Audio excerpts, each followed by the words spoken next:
शांति। ओम नमो भगवते रुद्राय। नमस्ते रुद्रमन्यवभूतो दक्षिणे नमः।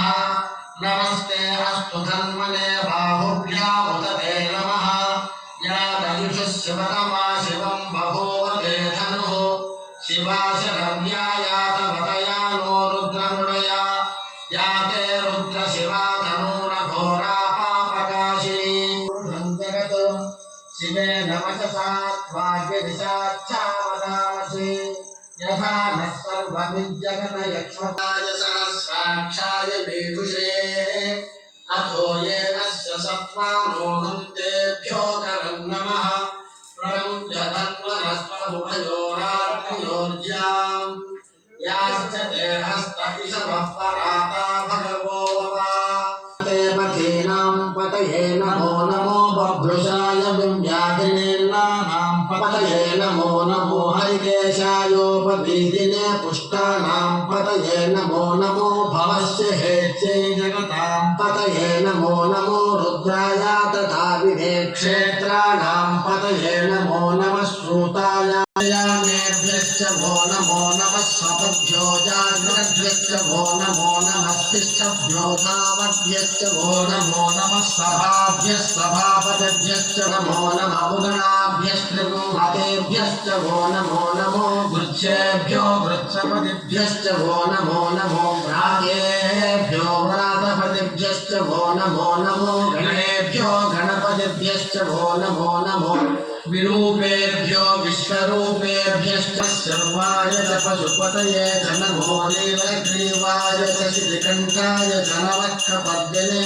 च व्युक्तकेशाय च नमः सहस्राक्षाय च शतधन्वने च नमो गिरिशाय च शिपिविष्टाय च नमो वेदुष्टमाय च सुमते च नमो भस्माय च वामनाय च नमो बृहते च वंशीयसे च नमो वृद्धाय च संवृध्वने च नमो अग्नियाय च प्रथमाय च नमः आशवे च गिराय च नमः शीघ्रियाय च शीघ्राय नमो ज्येष्ठाय च कनिष्ठाय च नमः पूर्वजाय च परजाय च नमो मध्यमाय च अपगल्भाय च नमो दत्ताराय नमः शम्भवे च वयोभवे च नमः शङ्कराय च भयस्कराय च नमः शिवाय च शिवतराय च नमस्तेर्च्याय च पूर्याय च नमः भार्याय च भार्याय च नमः प्रकरणाय चोत्तरणाय च नमः आराध्याय च आराध्याय च नमः शिष्याय च भेद्याय च नमः स्थित्याय च प्रभात्याय च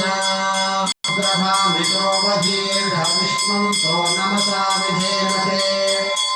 आराप्ते गोघ्न उतपूर्वघ्ने क्षयद्वीराय शुम्नमस्मेते अस्तु।